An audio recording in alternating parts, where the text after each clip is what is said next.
When the gates of the Nazi concentration camps were finally closed, as many as 15 million people had been exterminated.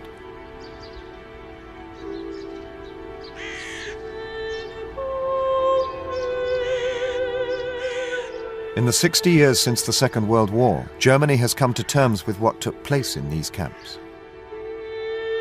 But what few people realize is that places like Auschwitz were not Germany's first concentration camps, and the Holocaust was not Germany's first genocide.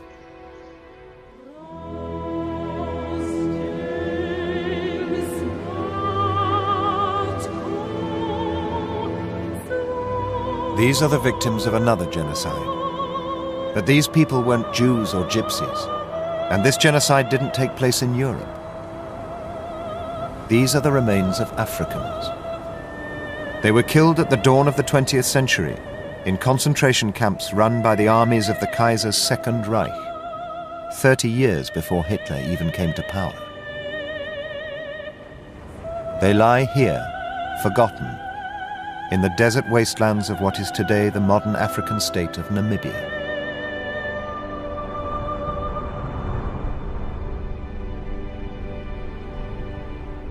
This is the story of the genocide that modern Germany has not come to terms with. For 100 years, what happened in Germany's long-lost African empire has been hidden. It's the story of a genocide that implicates the highest level of the German government, the army, and even some of Germany's biggest companies. But the ghosts of the Namibian genocide have been reawoken. They've returned to haunt modern, liberal, post-war Germany. And in doing so, they've forced Germany to wake up to a very uncomfortable fact: that the dark racial theories that helped inspire the Nazis run much deeper into German and European history than most people want to acknowledge. Soldiers received specific orders which allowed them to kill anyone. It was an overall strategy aimed at ethnically cleansing the countryside to create Lebensraum for German settlers. The whole process was genocidal. The deliberate extermination of the Herero, the Vernietigingsbevel, the destruction order. Many of members of my own family died.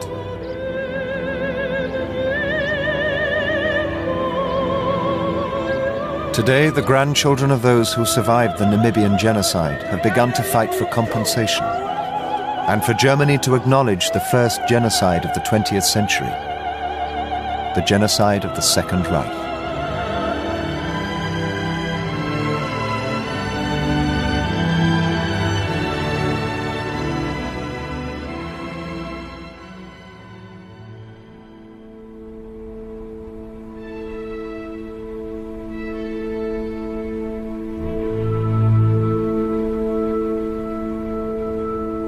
The story begins in 1884, as delegates from all the great powers of Europe gathered in the grand imperial capital of the German Reich, Berlin.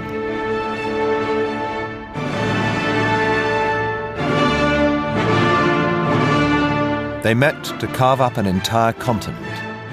Germany did well out of the scramble for Africa, taking full control of Togo, Cameroon, German East Africa, and German Southwest Africa. But just as Germany was beginning her imperial project, new theories were sweeping across Europe that were to have a powerful influence upon that new empire.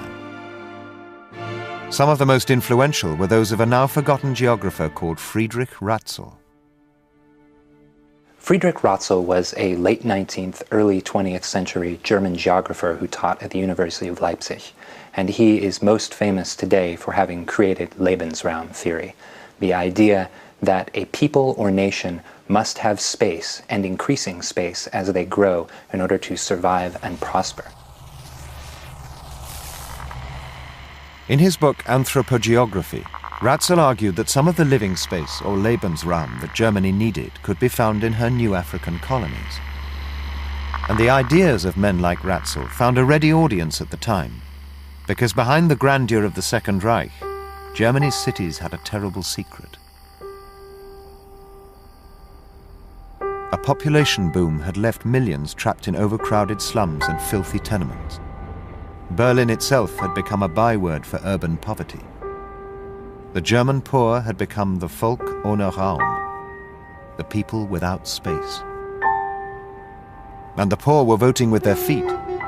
During the 1870s, 1.25 million Germans had chosen to leave and become Americans. Seen through Ratzel's Lebensraum theory, Germany now faced the choice of declining through lack of space and the loss of her population, or expanding into new lands. If she could settle her new African colonies with German farmers, these lands would become satellite states that would spread the German race across the world.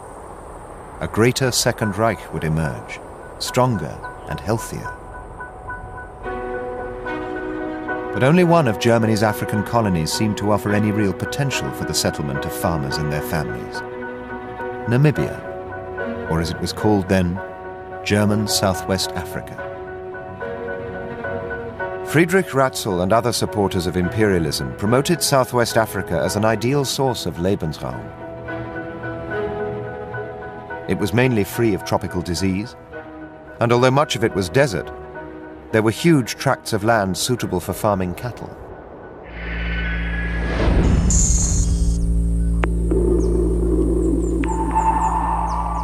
But by 1903, only 4,000 German settlers had favored Southwest Africa over New York.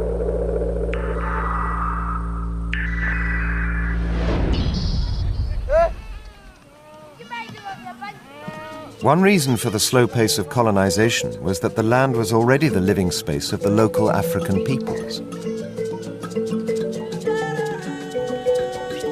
If the Volk ohne Raum were to find living space in Southwest Africa, like colonists elsewhere, they would have to take that land from the Africans.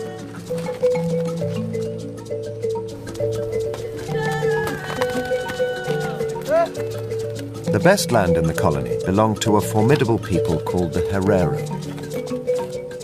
The Herero of central Namibia had been in contact with the outside world since the early 1800s. They had wagons, their ox wagons. They had a whole section of the society which could read and write.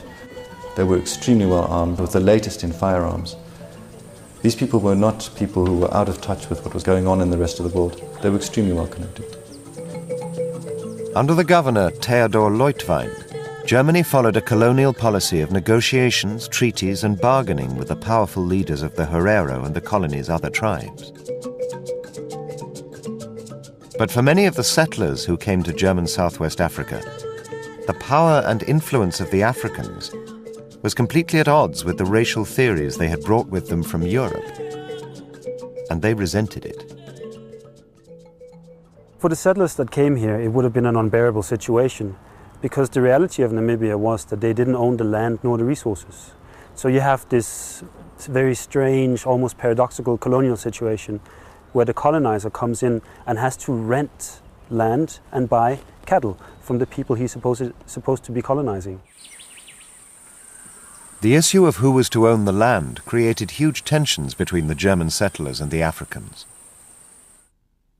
But what also began to push the two groups towards conflict was that many settlers were so convinced of their own racial supremacy, they began to believe they could treat the Africans with impunity.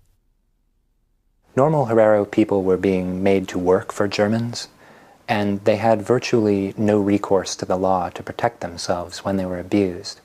So there are very few cases in which Herero people even tried to seek legal redress when they were not paid, when they were beaten, when they were raped, or when someone in their family was killed. The reputation of German colonial soldiers when it came to the abuse of African women was so bad that it even became known back in Germany, as seen in this newspaper cartoon strip. And as the news of each murder and rape spread among the Herero, they became convinced that they had no option but to resist. They could see that the German settlers were determined to take their land, and to defend it, they began to consider rebellion. The German settlers want more and more land. They want land, they want it cheaply, and they want it now. And the German soldiers see themselves as the future settlers. They want to become settlers once they've finished their military service. And you have a situation where the German settlers and the German soldiers find one another in the desire for land. And they are opposed in this by Theodor Leutwein, the governor, and by the Herero. By Christmas 1903, the capital Windhoek was alive with rumours. In the bars, settlers and their allies in the army openly called for a war against the Herero. Governor Leutwein was now the only force in the colony preventing war. But at the exact moment when his cool head was most needed, a minor revolt in the south meant that he and most of the garrison left. The results were disastrous. Within weeks of the governor's departure, the extremists in the army finally pushed the Herero too far. They rose up, and terrible scores were settled as the relatives of Herero, raped or killed by Germans, took their revenge. In the first few days, over 100 German soldiers and farmers were killed. But the rebellion provided the perfect pretext for the most radical among the settlers and the army to take over the land. They now set about the grim work of ethnically cleansing the colony of the Herero.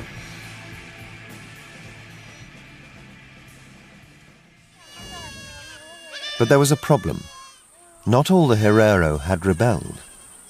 In fact, the rebellion of January 1904 was relatively localized at first, centering around the northern town of Okahanja. Elsewhere, the Herero were just going about their normal lives. To achieve their aim of taking the land, the settlers and the army had to drag the whole Herero nation into the rebellion and transform it into a race war. The story of what happened in the tiny Herero town of Otjimbingwe shows how, once the war had started, it spread to engulf the whole of the Herero people. Today, Otjimbingwe is a forgotten backwater, but in 1904 it was an important Herero center. The Hereros of Otjimbingwe had close links with the community of German settlers with whom they shared the town. 3 days before the outbreak of fighting in the north, the German settlers here gathered to celebrate a wedding. But that evening, a messenger arrived bringing news that the Herero at Okahanja were on the brink of rebellion.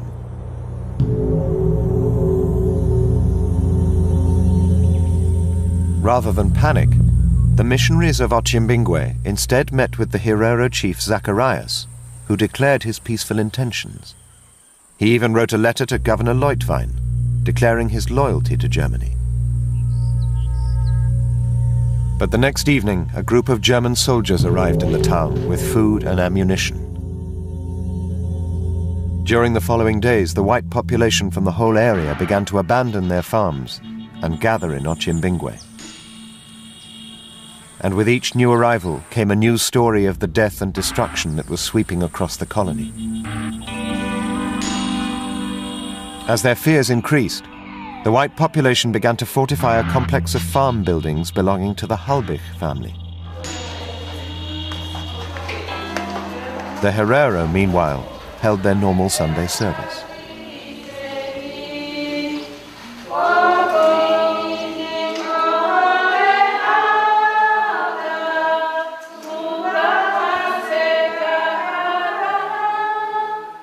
As their hymns rang out across the town, the German soldiers, only meters away, paced out the range of their field of fire.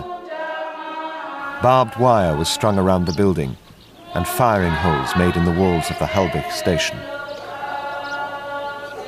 On the 23rd of January, just 9 days after the start of the uprising at Okahanja, the German troops finally opened fire. Despite all their demonstrations of loyalty, the Herero of Otjimbingwe was swept into a war they didn't want, against a German community amongst whom they had lived peacefully for years.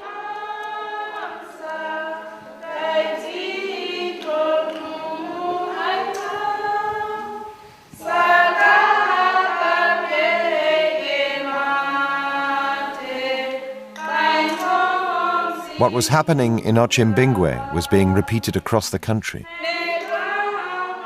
What had started as a rebellion was becoming a war.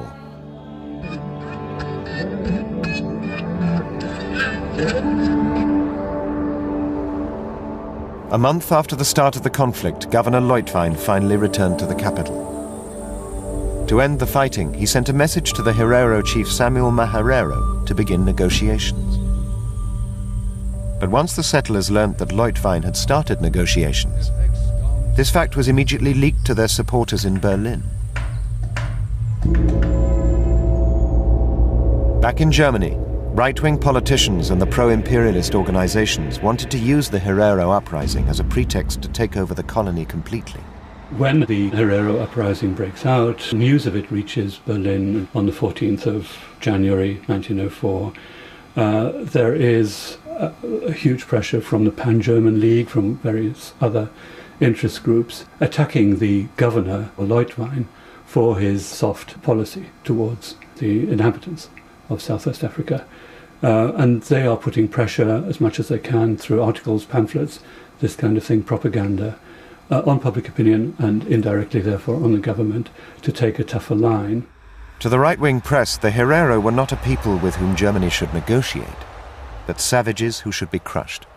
The German media constructs this image of a savage enemy, this barbaric enemy that kills anybody and rapes white women and kills children. And there's a whole campaign in Germany, a propaganda campaign, to construct this enemy that doesn't really exist. A heady mix of nationalism, militarism and racism swept over the Second Reich. Kaiser Wilhelm II ordered a new army to be sent to crush the rebellious Herero. And to lead this force, he appointed a commander with a fearsome reputation, General Lothar von Trotter.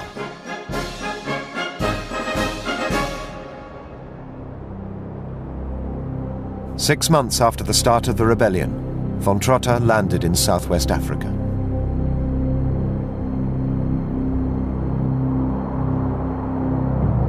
He immediately met with Governor Leutwein and formally took over command. But at their meeting, Leutwein again appealed for negotiations to be resumed with the Herero. And this would have been the normal strategy in a colonial war. But the hysteria in Berlin meant that this no longer was a colonial war. Von Trotter is not there to negotiate.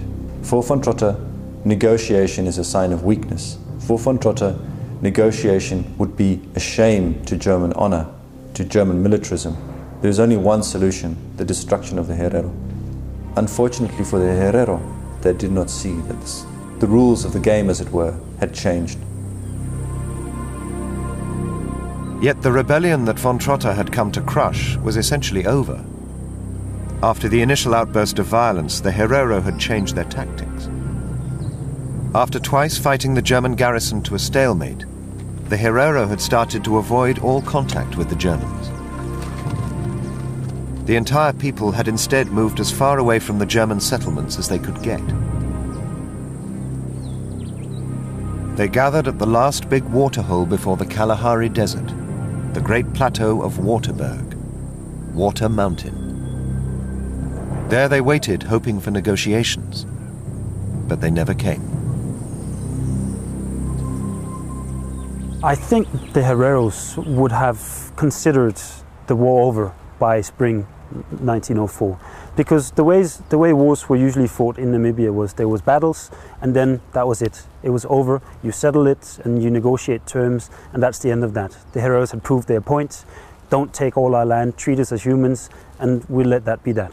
Because they were at the point where they could have attacked Windhoek and the main stations, but decided not to. They backed off, they proved their point. So I think from the Herero point of view, they were very clear on what had happened. Now the German side of the issue is completely different. What the Herero at the Waterberg could not possibly have known was that instead of planning negotiations, the Germans were assembling a colonial army unlike any other. Week after week in the late summer of 1904, hundreds of soldiers were sent from Germany, along with huge supplies of the latest weapons and artillery. One of the soldiers of this new army, the young Lieutenant Ritter von Epp, wrote letters to his family while on his way to Namibia.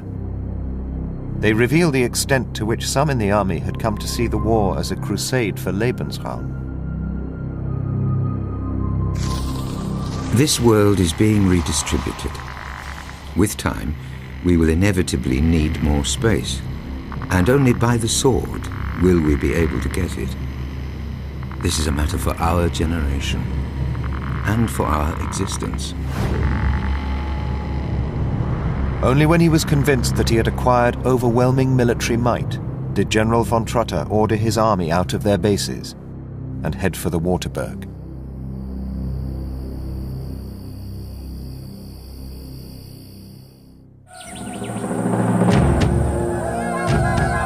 On the morning of the 11th of August 1904, the German cannons and machine guns began to fire on the Herero.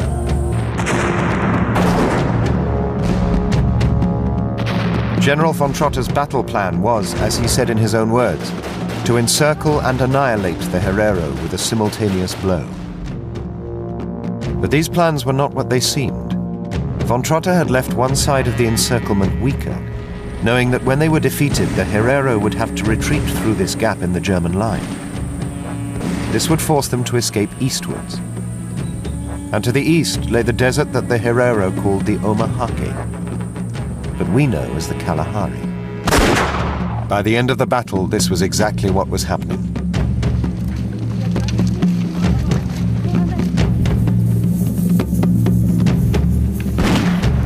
The Germans pursued the defeated Herero.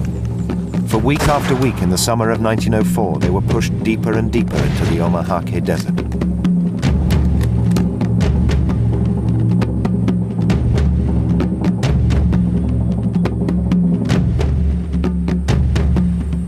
Once the Herero had been forced past the last waterholes, the Germans built a 200-mile-long line of guard posts to seal them in the desert.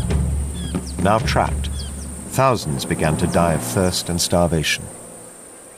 But finally, to seal the fate of the Herero, von Trotter did something unprecedented in colonial history. The history of European rule in late 19th and early 20th century Africa is unbelievably brutal.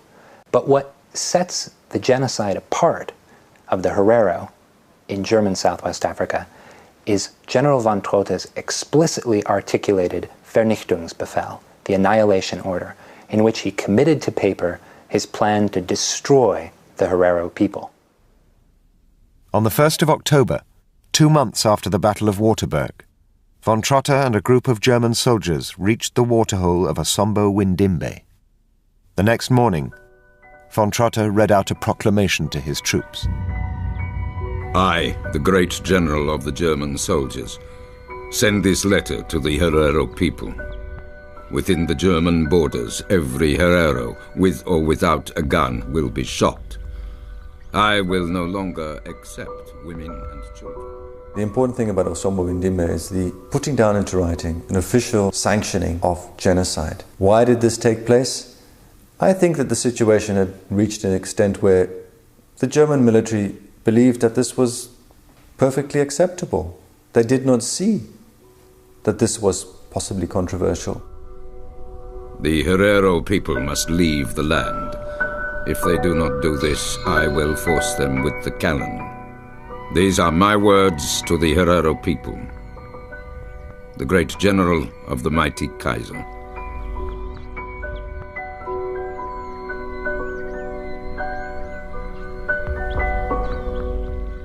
The thousands of starving Herero in the Omahake now seemingly had no hope. But in Berlin, the news of von Trotter's extermination order was a shock. The army and its supporters in the Reichstag had badly misjudged the changeable mood of the German people. When news of the brutality with which Trotter and his troops are putting down the uprising reaches Germany, there are huge and radical protests, above all in the Reichstag, above all among the Centre Party. On this issue, they are radically opposed to the actual policies being conducted. And there are also newspaper articles. It's a national scandal, if you like. Despite the scandal, the Kaiser refused to order von Trotter to rescind his extermination order. For 2 further months, the Hereros were hunted down in the Omahake, until finally the government forced the Kaiser's hand. On the morning of the 9th of December, a telegram was sent ordering von Trotter to accept the surrender of the Herero.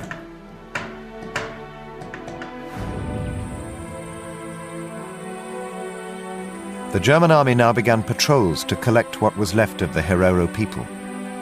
13,000 were rounded up. Soldiers took photographs of their work.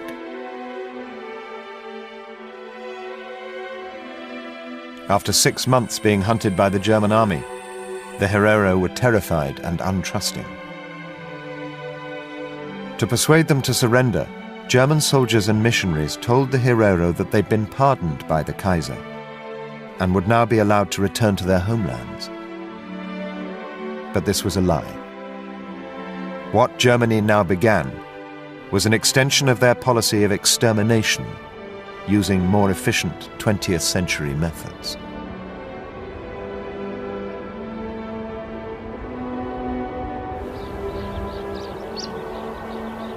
Here, by the old German fort in Windhoek, the capital of modern Namibia, lies the site of Germany's first mass concentration camp.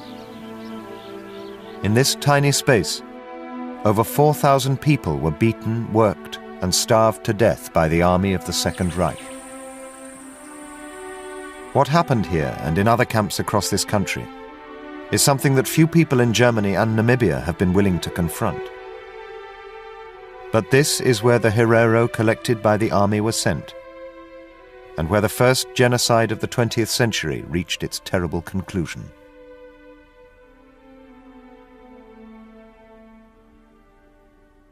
In 1904, concentration camps were a military innovation that had only been used twice before.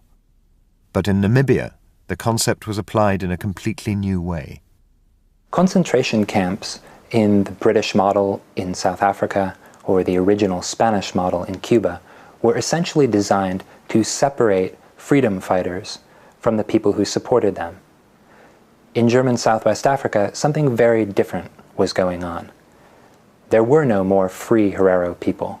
They were all, or almost all, in camps. In the early months of 1905, the Herero was shuttled around the country in cattle trucks. Thousands of them arrived here in Swakopmund. This town, trapped between the great dunes of the Namib Desert and the icy cold waters of the South Atlantic, was the colony's main port.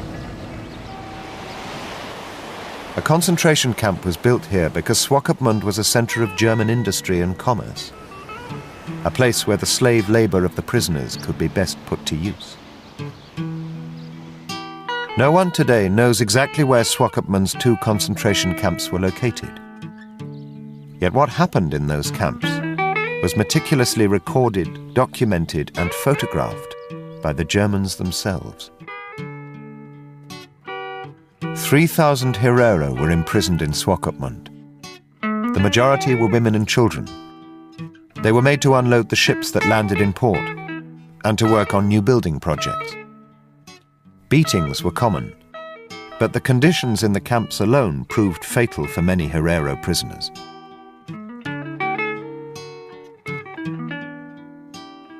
Many members of my own family died in the concentration camps at Swakopmund, because in Swakopmund the weather is extremely cold, and they were not used to that cold weather.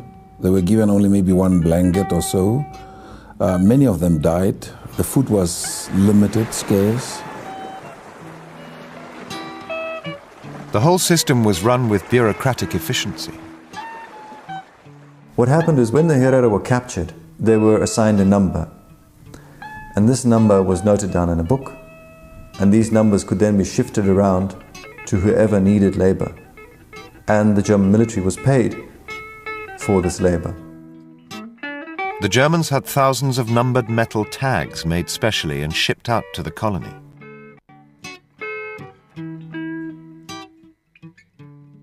This one is apparently unique in that the number was scratched and another number was put on, because it seems like sometimes they reuse it.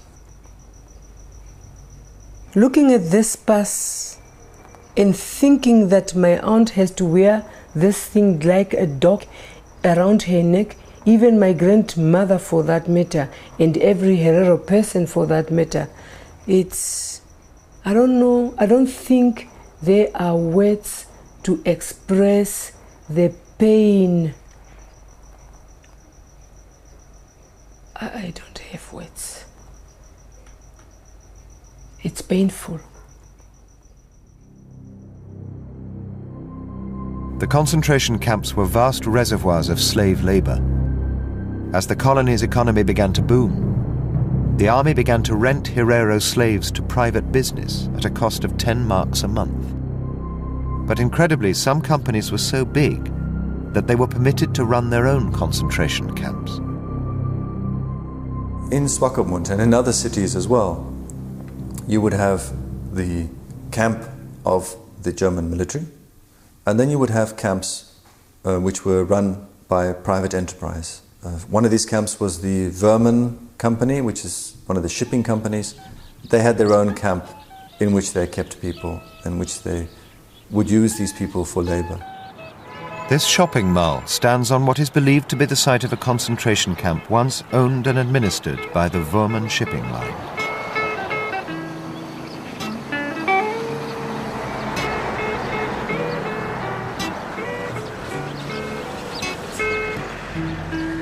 Today, black Namibians walk from the township on the outskirts of Swakopmund to stack shelves on the site of the concentration camp where their grandparents' generation were worked to death. Deaths that were grimly and accurately recorded by the German authorities.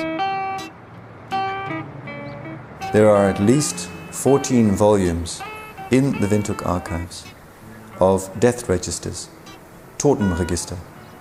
And the death register lists the name of a person, which is usually unknown, the age of a person, the sex of a person, the number of the person, and for whom he or she is working at the time of death. And the cause of death, most of the time, is death through exhaustion. And there are pre-printed death certificates with death through exhaustion, pre-printed on the death certificate. This was what was going on in Namibia, 1904 to 1909. Although there's no shortage of evidence for what happened in the camps, their memory has been wiped from Swakopmund's history. Opposite the probable site of the Verman Line concentration camp, an antique shop sells memorabilia of the Second Reich to the tourists. Under the counter, they sell memorabilia of the Third Reich. About 2,000 Herero died in Swakopmund between 1904 and 1909. But there is no monument or plaque to mark the site of so much suffering.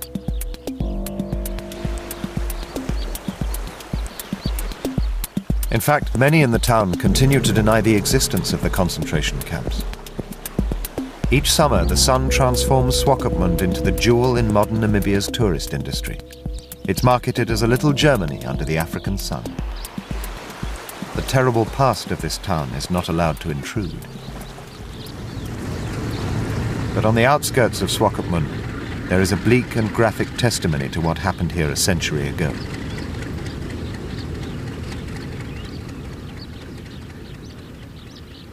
Each of these mounds is the shallow grave of a victim of Swakopmund's concentration camps. But this graveyard has been denied and forgotten for 100 years.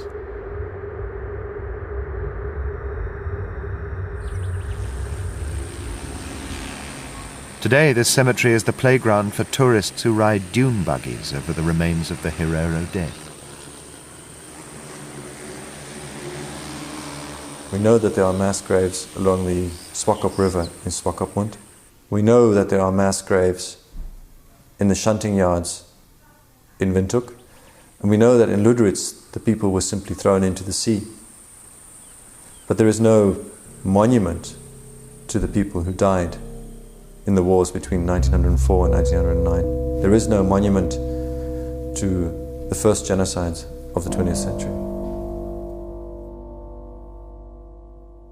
Slave labor from the concentration camps was used to build a new German Southwest Africa. A Across the country, the years of the camps adorn the date plates of buildings and private homes. Even the present-day Parliament building was built by enslaved prisoners. But the biggest project carried out by slave labourers was the building of the colony's new railways. And the correspondence between the railway companies and the colonial authorities, together with the huge number of photographs taken of the work, reveal how the forced labour of starving prisoners did not just construct the tracks, but helped to continue the genocide.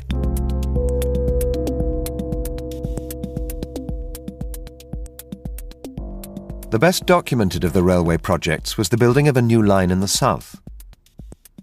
It was constructed by the Lens Company, who between the beginning of 1906 and June 1907 were issued with 2,014 concentration camp prisoners. After just 6 months' work, the Lens Company reported to the colonial government that 1,359 of the prisoners had died, 67.48%.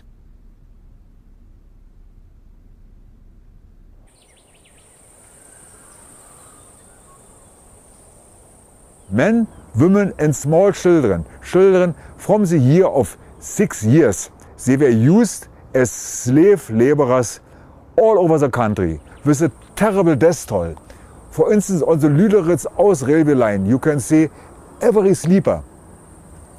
There is one dead body. The Lüderitz-Aus railway line was built to connect Lüderitz, the colony's second port, to the interior. Thanks to the war, this bleak and windswept harbour was for the first and last time in its history suddenly of strategic importance to the army. And while thousands were dying building the railways, Lüderitz itself was also being rebuilt by slave labour. New houses and roads were completed, and the town's docks were upgraded.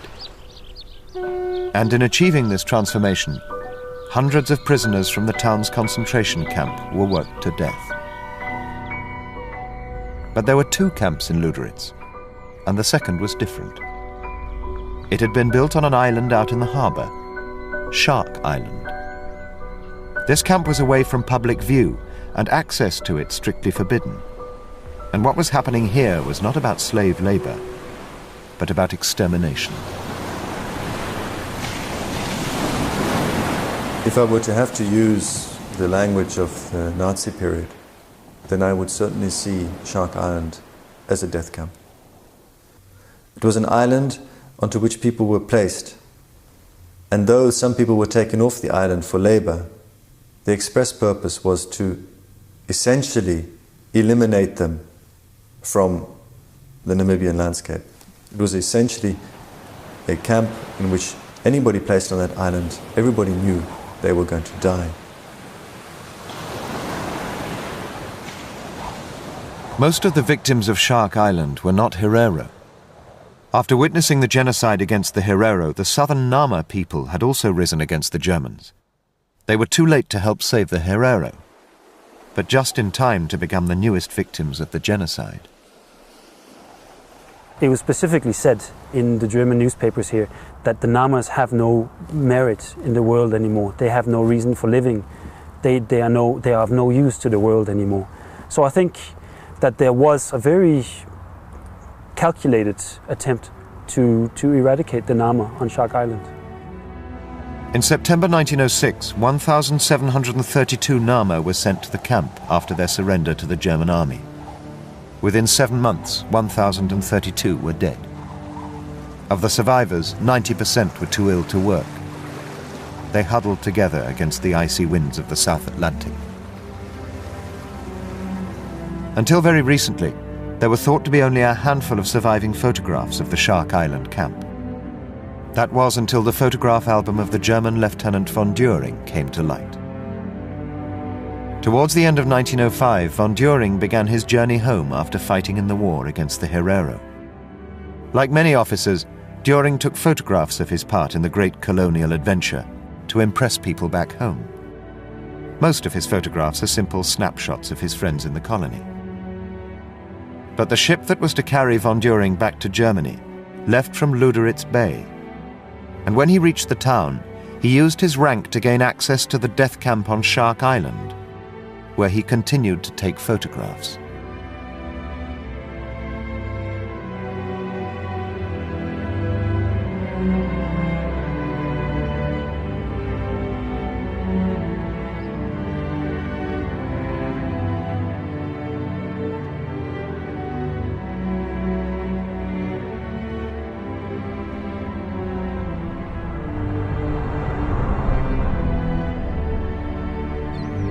Shark Island is now the municipal camping site for the town of Lüderitz. Visitors come here to spend the night, almost all of them completely unaware that they're camping in a place that was to provide the blueprint for the death camps of the 20th century. The death camp at Shark Island very clearly is linked to the Vernichtungslager, or annihilation camp, of the Nazi regime. In both cases, prisoners were collected from faraway locations and then shipped via rail in cattle cars, called transport in both cases, and then moved to a remote location beyond the public gaze where they were systematically destroyed. The vast industrial killings of Auschwitz and the other Nazi death camps lay in the future, but the idea of separating people out and simply killing them as quickly as possible was probably born at Shark Island in German Southwest Africa. There is another aspect of what happened on Shark Island that is horribly similar to what happened in the death camps of the Third Reich. The guards at Shark Island and other camps became involved in the racial sciences that had originally been used to justify the war. Soldiers began to trade in the skulls of dead Herero and Nama people, selling them to scientists, museums, and universities back in Germany. The practice was so widespread that this postcard was produced showing soldiers packing the skulls.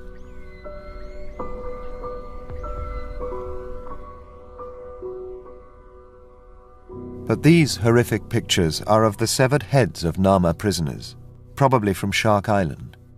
They were preserved, numbered, and labelled as Hottentots, the German name for the Nama. They were then studied by race scientists who had been inspired by the theories of a German geneticist called Eugen Fischer, whose ideas were to influence not just the Second Reich, but also the Third. Eugen Fischer came in 1904 to Namibia. He was sent by some German universities, and he started to make tests on perished and dead prisoners of war over Herero and Nama. And all in all, he has investigated 778 heads of dead Nama and over Herero people. Eugen Fischer used this so-called research to prove that the black race is inferior to the Germanic or Aryan race in Europe. By measuring skulls, facial features, and eye color, Fischer and his protege sought to prove that the native peoples of Africa were not just inferior, but, as he put it, animals. The racial theories that had been used to justify the genocide were now being advanced by the human remains of its victims.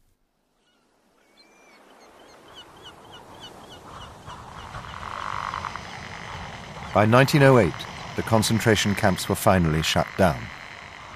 3/4 of the Herero, 65,000 people, had been killed. Half of all the Nama people had also been exterminated.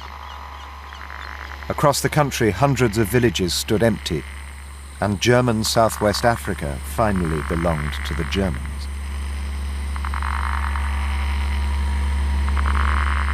The settlers now had all the living space they would ever need. Friedrich Ratzel's dream of Lebensraum in Africa had been made real. The last of the Herero and Nama were literally sold off to German farmers as slaves. Even today, there are those who remember the years of enslavement. Evangeline Kanyoka was born in 1909, when her parents were living as slaves.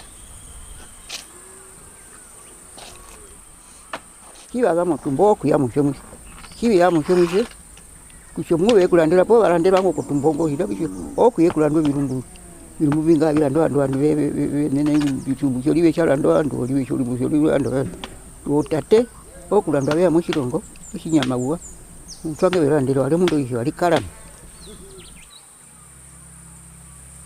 The Herero and Nama were now of no threat to the settlers, and a new phase began in which the colony was portrayed as a settler paradise.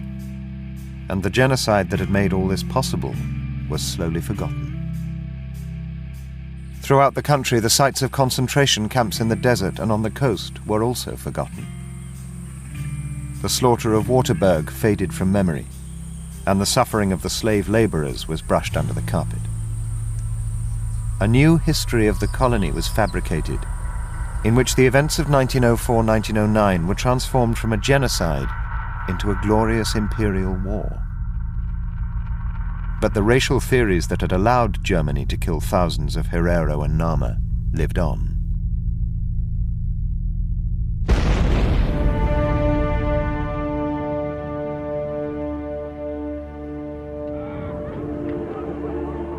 At the end of the First World War, the Second Reich and her empire collapsed.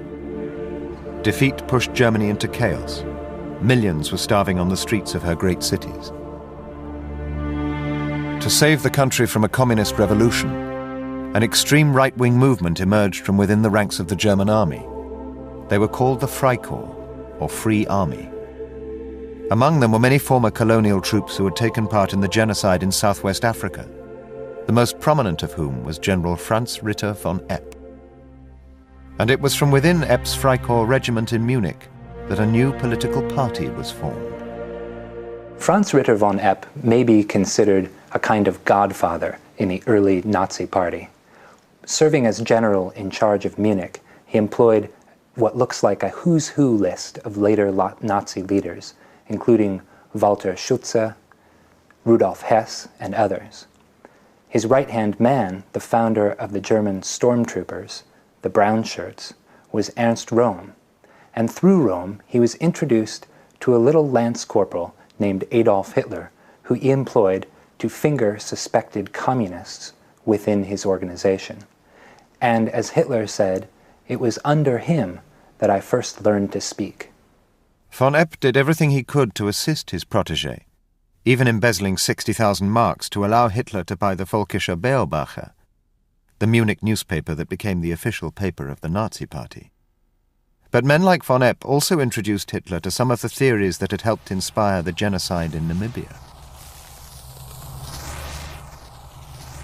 From the time that he is sailing from Germany to Namibia to suppress the Herero rebellion through his writings during the Nazi period, Franz Ritter von Epp is a forthright advocate of Lebensraum. He sees it as absolutely crucial to the German people and empire that they extend well beyond their own borders.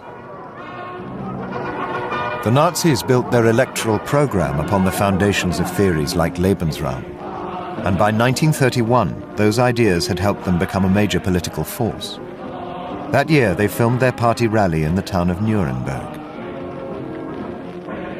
At Hitler's feet stands von Epp, the veteran of the Battle of Waterberg, side by side with Hitler's deputy Hermann Göring, who was the son of the very first German governor of Southwest Africa. These men, with their connections to the policies of the Second Reich, were to be at the heart of the Third.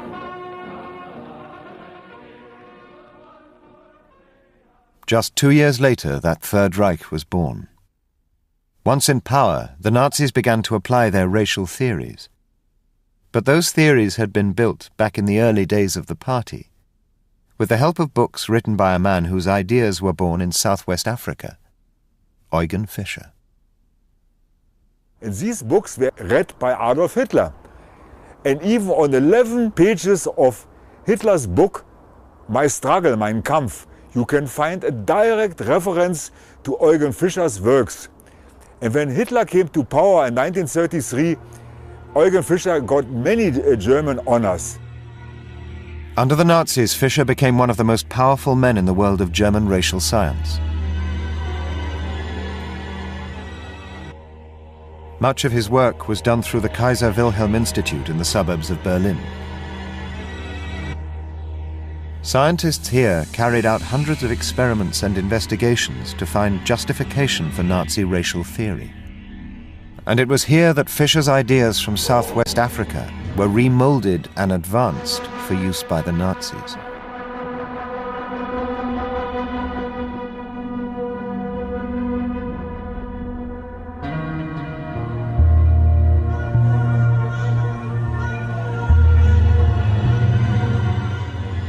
One of the race scientists who received funding and support from Fischer and the Kaiser Wilhelm Institute was a young geneticist called Dr. Josef Mengele.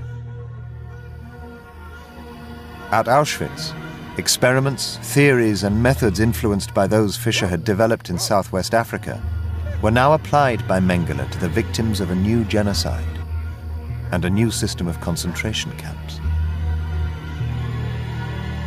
As part of his work, Mengele sent body parts of the victims of Auschwitz back to the Kaiser Wilhelm Institute, just as the skulls of the Herero and Nama had been sent to German universities 30 years earlier.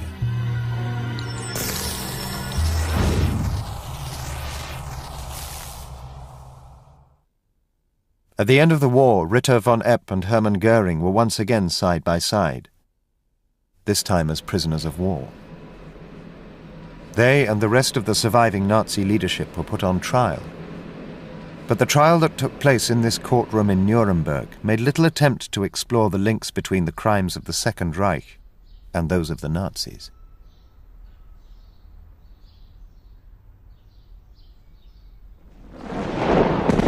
But 14 years ago, the ghosts of the Second Reich began to stir, when the independent nation of Namibia emerged from 80 years of South African control. The descendants of the Herero who had survived the genocide began to revive their history. But what they discovered was that the story of the genocide had been completely wiped from official memory. 3 generations of white Namibians had been born into a nation where only their history was officially accepted. And many struggled to accept what the Herero said about the genocide. This was a country that seemed sure of its past. Even today, there is not a single official monument to those who died in the genocide in Namibia. Under the Germans, memorials and statues to the soldiers who took part in the colonial wars of the Second Reich had become national monuments. A cult of denial had taken hold. Histories had been written that were at odds with the actual documents in the National Archives and the memories of men like General von Trotta. But most controversially, the Germans had built a huge statue to celebrate their victory over the Herero, actually on the site of their biggest concentration camp. You are reminded when you look at these things as the most ugly representation of our history. It's not our horse. It's not our rider. Every time we look at that horse and the rider, it reminds us of our suffering and extermination by the Germans. But the issue that the Herero have chosen to fight over is land. Most of the Herero and Nama land confiscated by the Kaiser in 1905 remains in the hands of 4,000 white commercial farmers. For most black Namibians, theirs is a country behind fences, off limits.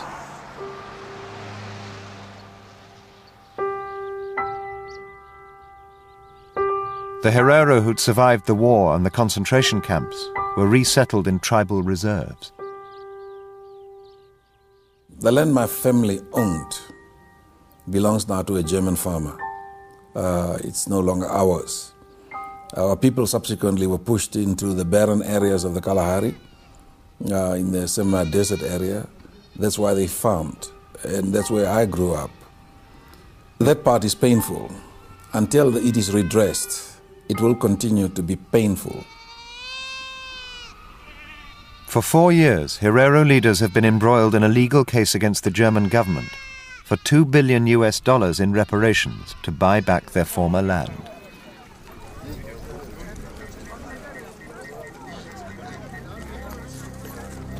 In 2004, they marked the centenary of the war and invited Germany to send a representative.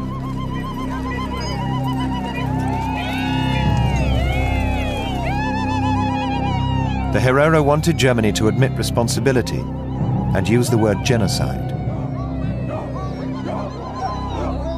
German Development Minister Heidemarie Wiecksereck-Zuhl came to speak at a Herero gathering on the actual site of the Battle of Waterberg.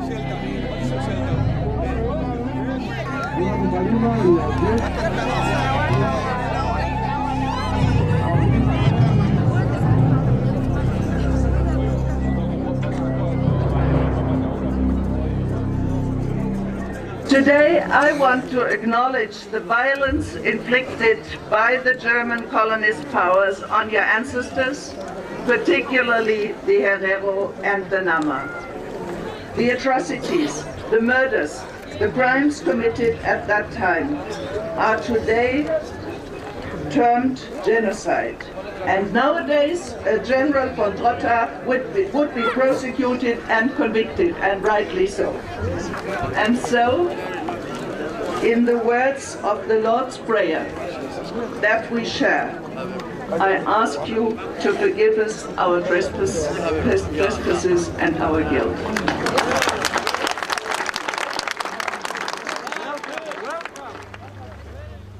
Germany's apology to the Herero and Nama people of Namibia is a brave and almost unique step.